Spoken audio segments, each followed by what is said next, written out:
तो आदाब, नमस्कार, गुड इवनिंग, सत श्री अकाल। एक बार फिर आप तमाम लोगों का स्वागत है क्राइम तक की कहानी के इस एपिसोड में। उम्मीद है पूरी फैमिली अच्छी होगी, अपना और अपनों का ख्याल रख रही होगी। कैमरा बेहद खतरनाक चीज़ होता है। कब कहाँ किस मोड़ पे क्या चीज़ रिकॉर्ड करता जा रहा है, जिसके हाथ में कैमरा उसको भी पता नहीं चलता। कई बार सारी रिकॉर्डिंग देख लेता है, फिर भी कुछ चीज़ें ऐसी होती हैं जिस पर उसकी नज़र सरसरी पड़ती है और गहराई तक पहुँच नहीं पाता। यही हुआ देवेंद्र के साथ। देवेंद्र वही शख्स हैं जिनके कैमरे में 23 मई की सुबह सोनम और राजा रघुवंशी कैद हुए थे। राजा के कत्ल से कुछ देर पहले कल मैंने आपको वो वीडियो दिखाया था, और इत्तेफाक से इस वीडियो को डालने के बाद देवेंद्र को तब भी एहसास नहीं था कि इस कैमरे में भी आगे कुछ चीज़ें हो सकती हैं ऐसी। लेकिन जब उन्होंने राजा और सोनम के कत्ल से पहले आखिरी पल के इस वीडियो को जारी किया, तब उनकी वाइफ ने कहा कि थोड़ा और कैमरे को ध्यान से देखो, क्योंकि खबर आ रही है कि जिस वक्त ये राजा यहाँ से गुजर रहा था, इसी रास्ते से उसके कातिल भी गुजरे थे। क्या पता हमारे कैमरे में कातिल भी कैद हुए हों। और कमाल देखिए, इसके बाद जब देवेंद्र ने अपने कैमरे को खंगाला, एक एक विजुअल को देखना शुरू किया, तो अचानक 3 कातिल अनजाने में एक्सीडेंटली उसके कैमरे में कैद नजर आए। ये वही वीडियो है जो देवेंद्र के कैमरे में रिकॉर्ड हुआ। कल जो आपने देखा था कैसे सोनम आगे आगे वाइट शर्ट में एक हाथ में डंडा पकड़कर चल रही है, पीछे पीछे राजा रघुवंशी बेफिक्र चल रहा है। ये वीडियो जब शूट किया गया था उस वक्त टाइम हो रहा था 9:45 सुबह के 23 मई। दोनों यहाँ से गुजर रहे हैं। जो देवेंद्र ने बताया वो ये कि जब ये वीडियो शूट हो रहा, आप देख रहे हैं सोनम और राजा ये दोनों चढ़ाई चढ़ रहे हैं, जबकि कैमरे का एंगल ये कि जिसके हाथ में कैमरा है यानी देवेंद्र, वो नीचे उतर रहे हैं। तो उन्होंने मुझे बताया कि इस नीचे उतरने और चढ़ने का मतलब क्या था। उन्होंने कहा असल में वो झरना नीचे था जिसे लोग टूरिस्ट वहाँ देखने जाते हैं, तो देवेंद्र उस वक्त नीचे उतर रहे थे, यानी अभी वो झरने के पास नहीं पहुँचे थे। जबकि सोनम और राजा ये लोग अब नीचे से ऊपर की तरफ आ रहे थे, वो जो 3000 स्टेप की बात होती है, यानी ये दोनों झरना देख चुके थे और अब ऊपर की तरफ पहुँच रहे हैं। तो इसीलिए राजा और सोनम जब कैद हुए तो ऊपर की तरफ आ रहे हैं, और जब देवेंद्र जिन्होंने इसको शूट किया एक्सीडेंटली, उनके कैमरे में दोनों रिकॉर्ड हो गए, वो नीचे की तरफ जा रहे हैं। तो 9:45 हुआ था उनके कैमरे में वो वक्त जब ये विजुअल रिकॉर्ड हुआ। अब उन्होंने अपने इंस्टा पोस्ट पे हर जगह डाला, जिसका बाद हर चैनल पे हर जगह ये वीडियो आखिरी वक्त के सोनम और राजा के चलने लगे। जब चलने लगा उसके बाद ही उन्हें ख्याल आया कि शायद उसी वक्त उसी दिन वो कातिल भी उसी रूट पर थे, उसी रास्ते पर थे, तो क्या पता उनके कैमरे में वो भी रिकॉर्ड हो। अब उन्होंने खंगालना शुरू किया। जब खंगालना शुरू किया तो अचानक ये वीडियो उनके कैमरे में रिकॉर्ड मिला। अब इसको देखिए, ये वही है सेम। ये तीनों भी नीचे की तरफ से ऊपर आ रहे हैं और देवेंद्र नीचे की तरफ जा रहे हैं। आगे एक लेडी है जिसने कैप पहना हुआ है, हैट जो भी है, और उसके पीछे भी एक शख्स सर पे उसके भी हैट है। और फिर चूँकि पगडंडी टाइप की है तो एक वक्त में एक ही आदमी क्रॉस कर सकता, तो ये लोग रुक जाते हैं। साइड से एक एक कर 3 लोग ऊपर की तरफ जा रहे हैं। इनमें सबसे पहले शख्स को जब बिल्कुल करीब आता है कैमरे के, तब तक एहसास ही नहीं था कि वो कैमरे में रिकॉर्ड हो रहा है। लेकिन जैसे उसे पता चलता है कि कैमरा उसके चेहरे को रिकॉर्ड कर रहा, अचानक वो तिरछी नज़रों से देखता है और फिर सीधे अपना सर झुकाता है और आगे निकल जाता है। ये जो सबसे आगे जो शख्स चल रहा है, इसका नाम है विशाल चौहान। 3 कातिलों में राजा के एक ये भी था। तो सबसे आगे था विशाल चौहान। अब विशाल चौहान के भी हाथ में डंडा, बैग पकड़े हुआ, क्योंकि चढ़ाई पे चढ़ने के लिए वहाँ डंडा टूरिस्ट लेकर ही चलते हैं। अब उसके पीछे जो शख्स चल रहा है उसका नाम है आनंद कुर्मी, जो दूसरा कातिल है। आनंद कुर्मी को शायद एहसास हो गया था कि जो बराबर में 3 लोग रुके हुए हैं, और उसने दूर से देख लिया था कि किसी के हाथ में कैमरा है, तो वो अपने चेहरे को झुकाए हुआ था ताकि कैमरे में उसका चेहरा रिकॉर्ड ना हो, क्योंकि दिल में चोट था। कुछ देर बाद वो मर्डर करने जा रहा है। तो जब मर्डर करने जा रहा तो कोई भी कातिल नहीं चाहेगा कि रास्ते में कहीं भी कोई किसी कैमरे में कैद हो जाए। तो जो बीच वाला शख्स है वो है आनंद। अब इन तीनों में सबसे होशियार शायद सबसे पीछे चल रहा कातिल था, और सबसे जो पीछे चल रहा था वो था आकाश राजपूत, लंबे बालों वाला। आकाश राजपूत को इस बात का एहसास था जब वो करीब से आया कि कैमरा ऑन है और उस कैमरे में उसका चेहरा आएगा। उसने अचानक, आप आकाश राजपूत के बाल देखें बड़े बड़े हैं, तो उसने अपनी जुल्फ़ों से अपने चेहरे को ढकने की कोशिश की। न सिर्फ ढकने की कोशिश की, इसके बाद वो बिल्कुल झुक ही गया और एकदम झुककर इस कैमरे के बराबर से निकलता है ताकि उसका चेहरा उस कैमरे में रिकॉर्ड ना हो। लेकिन कैमरा तो कैमरा है, एक फ्रेम भी मिल जाए किसी का रिकॉर्ड करने के लिए तो सारी चीज़ें आम हो जाती हैं। तो इस कैमरे को भी वो फ्रेम मिल गया। जब उसने अपने जुल्फ़ों से चेहरा छुपाने की कोशिश की तब तक वो चेहरा कैद हो चुका था। तो इस तरीके से अनजाने में एक्सीडेंटली आकाश, इसके अलावा विशाल और आनंद, ये तीनों उसी कैमरे में कैद हो गए जिस कैमरे में 20 मिनट के बाद सोनम और राजा कैद हुए थे। जब ये तीनों कैमरे में कैद हुए, यानी तीनों कातिल आनंद, आकाश और विशाल, तब उस वक्त घड़ी में वक्त हुआ था सुबह 9:25। तारीख 23 मई थी। 9:25 पर ये तीनों कातिल गुजरे और ये ऊंचाई की तरफ जा रहे। उन्हें शायद पहले से पता था ऊंचाई पे कहाँ जाकर रुकना है, क्योंकि उन्हें ये भी पता था कि पीछे पीछे सोनम उनके शिकार यानी राजा को लेकर आ रही है।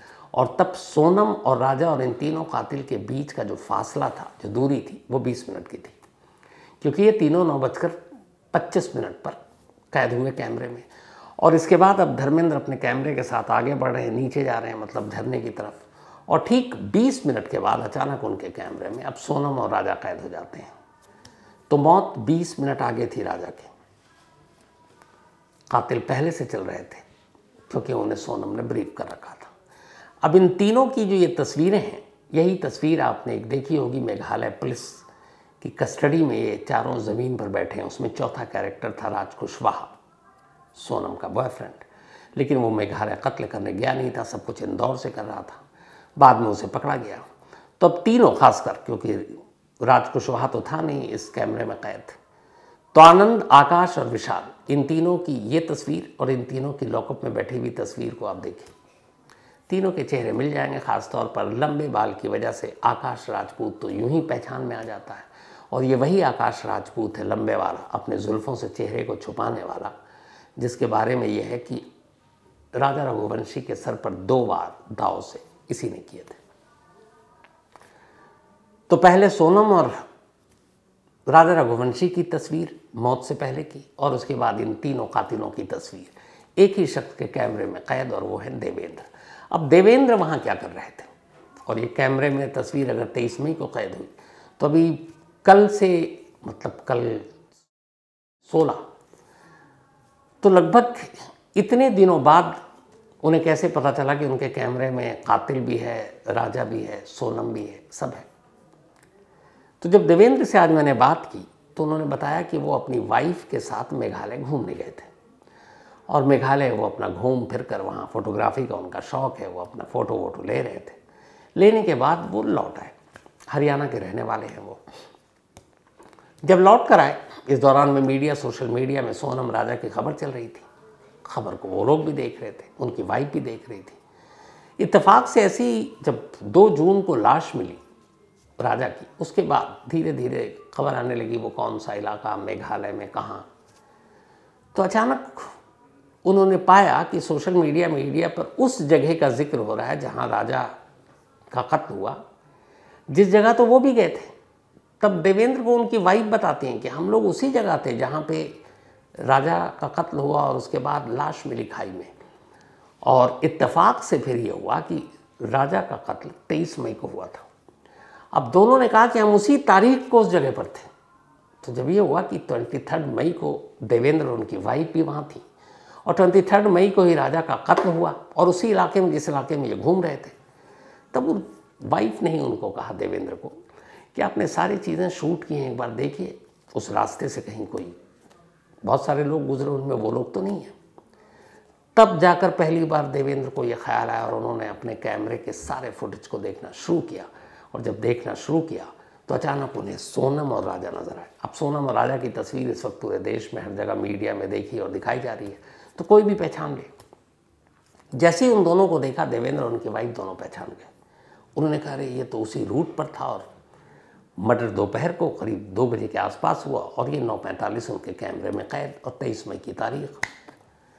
तब उन्होंने अपने सोशल मीडिया पे डाला। अब जब ये डाला तब उन्हें ख्याल आया, और फिर सोशल मीडिया से पता चला कि इसी रूट पर तीनों कातिल थे। फिर यह हुआ कि और फुटेज ढूंढो, क्या पता कातिल भी हो, और उन्होंने ढूंढना शुरू किया।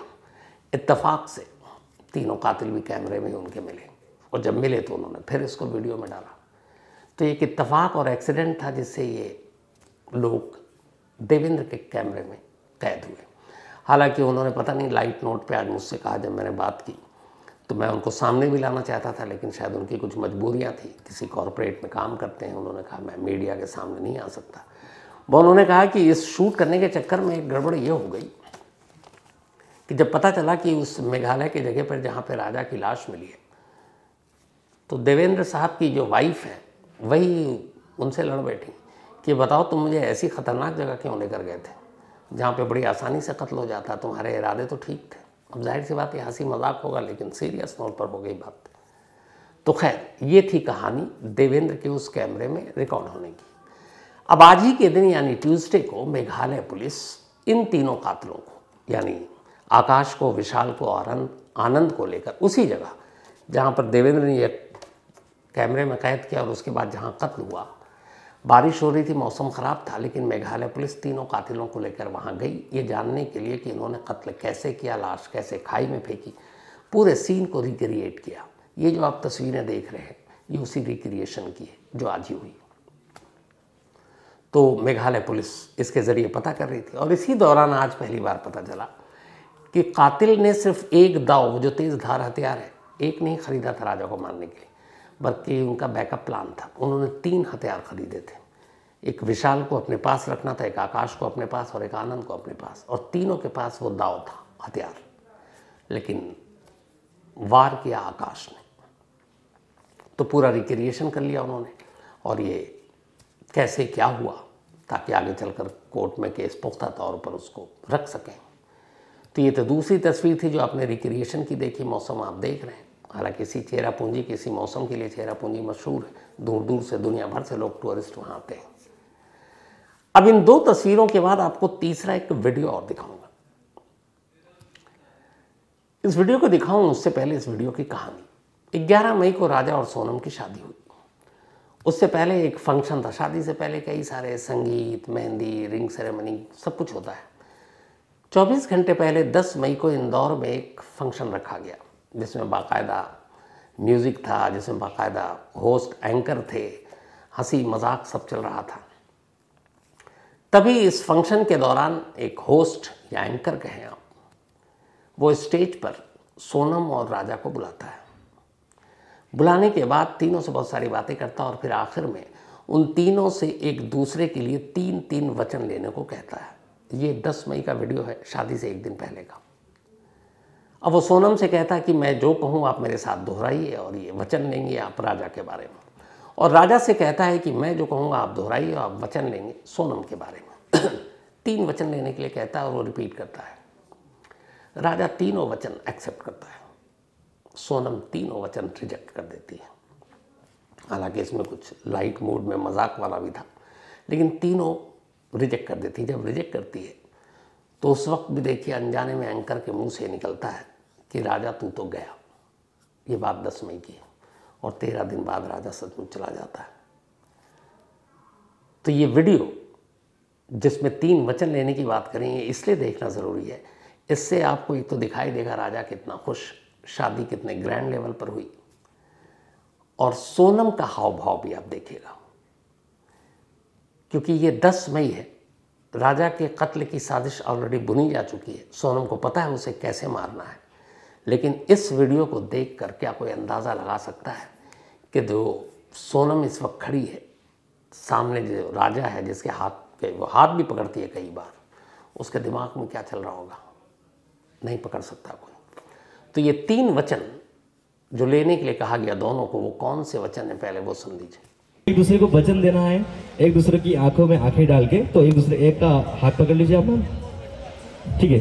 तो एक दूसरे की आंखों में देखना है, मेरी आंख में नहीं देखना है। ठीक है, सबको पहले अपना नाम बता दो, आपका नाम क्या है? राजा।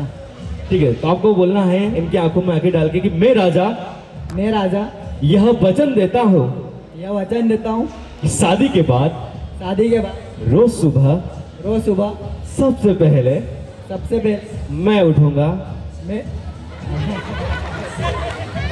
अदरक वाली चाय बनाऊंगा, अरे नहीं आती, उसके बाद अपनी वाइफ को उठाऊंगा।